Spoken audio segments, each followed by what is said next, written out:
He worked for 35 years. Every month, a portion of his salary was deducted. Every month, the pension fund grew. The promise was simple: serve the public, contribute consistently, and your retirement is secure. Then came the day he went to collect. The account was empty, not reduced, not delayed, empty. Across the city, in a glass office tower, an executive who managed the fund was packing for a flight. A house waited in Dubai, an account waited in London. The money that should have paid this man's pension had traveled further than he ever would. I'm Christopher, Maritime Economist. This is the Billion-Dollar Betrayals of Africa, Episode 6, The Pension Fund. A pension is not a savings account, it is a promise. The worker defers consumption today so they can survive tomorrow. The state or the institution, however, guarantees that promise. Today, Nigeria's pension assets exceed 15 trillion naira. South Africa's government employees' pension fund is one of the largest institutional investors on the continent. Across Africa, mandatory contributory pension schemes cover millions of workers: teachers, nurses, civil servants, police officers. Every month, a deduction appears on their payslip, and every month, those deductions pool into funds managed by professionals they have never met. Consider the scale of trust this requires.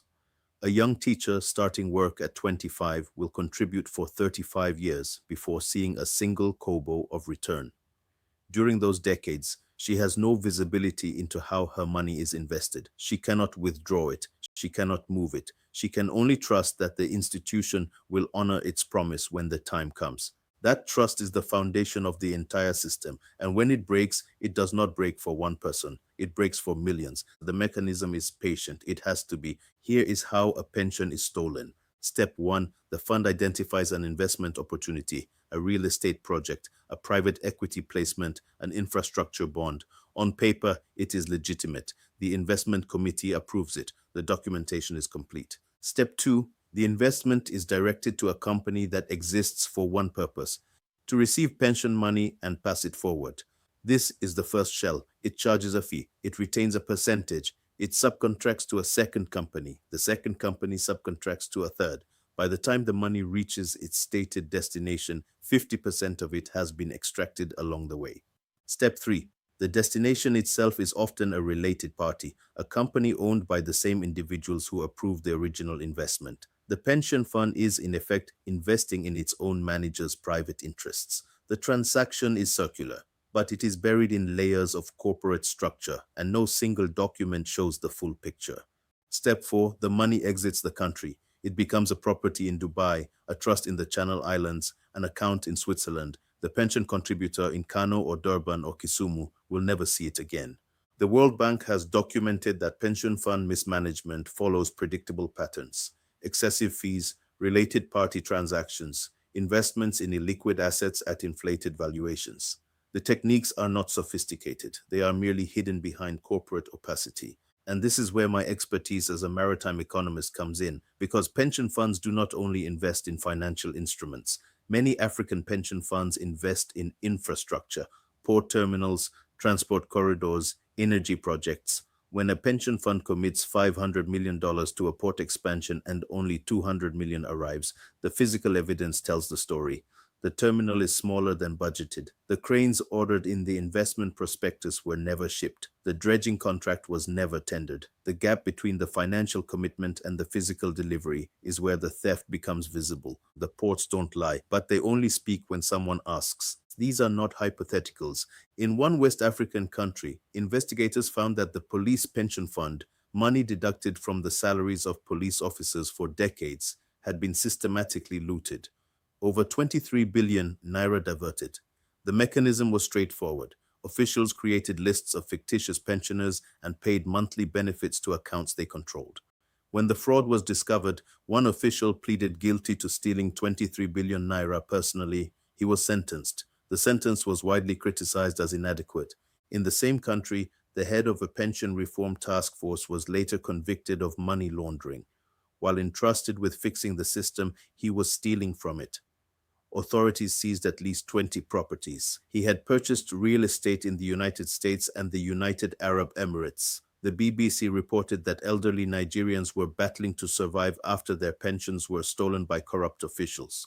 In southern Africa, the continent's largest pension fund, representing government employees, lost an estimated 12.5 billion rand when a major corporate investment collapsed after accounting fraud was revealed. The company's shares lost over 90% of their value.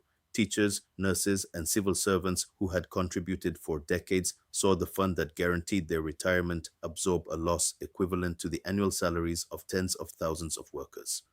The institutional citations are clear. The United Nations Convention Against Corruption identifies pension fund management as a high-risk area. The African Union's Illicit Financial Flows Report documents the role of pension looting in continental capital flight.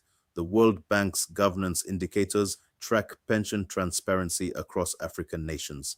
The pattern repeats: different countries, different officials, same mechanism. Corruption is not victimless. Every stolen Naira belonged to someone who worked for it. Consider the mathematics. A civil servant earning the equivalent of $200 a month contributes 15% to her pension over 30 years. That is roughly $108,000 in contributions, not counting the investment returns she should have earned. If half of that is stolen through the mechanisms described, she loses $54,000. That is not an abstract figure. It is the difference between a retirement with dignity and a retirement in poverty. The retiree who cannot access her pension does not stop needing food. She does not stop needing medication. She does not stop needing housing. She simply stops being able to afford it. She moves in with relatives who are already stretched. She sells assets. She returns to work at an age when her body can no longer sustain it. Meanwhile, the executives who managed her money and managed to lose it are not living with relatives. They are not selling assets to survive. They are in Dubai, in London, in properties paid for by pension contributions that never reach their intended destination. This is not an economic problem with a human consequence. It is a human problem expressed in economic terms. The pension fund ledger is not an abstraction. It is a record of promises made to people who kept their end of the bargain and were told when the time came to collect that the money was gone. What can be done? The first answer is transparency. Pension funds that publish every investment, every fee, and every beneficiary are harder to steal from. South Africa's Regulation 28 requires pension funds to disclose their investment allocations. Nigeria's contributory pension scheme, introduced in 2004, created individual retirement savings accounts that workers can monitor. These reforms matter, not because they eliminate fraud, but because they make it harder to hide. The second answer is independence. Pension fund boards must include worker representatives.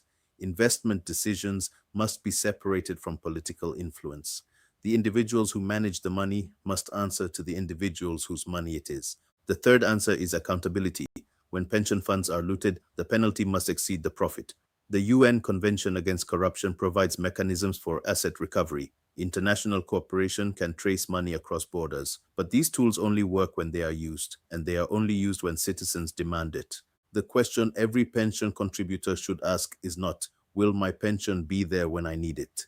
That question surrenders agency. The right question is, what is my pension invested in today, and who is watching the money? Because a pension is not a gift, it is deferred wages. It is the portion of a life's work set aside for the years when work is no longer possible. And when it is stolen, what is stolen is not just money. It is dignity. It is security. It is the promise that a lifetime of service will be honored at the end. I'm Christopher, Maritime Economist. This is the billion-dollar betrayals of Africa.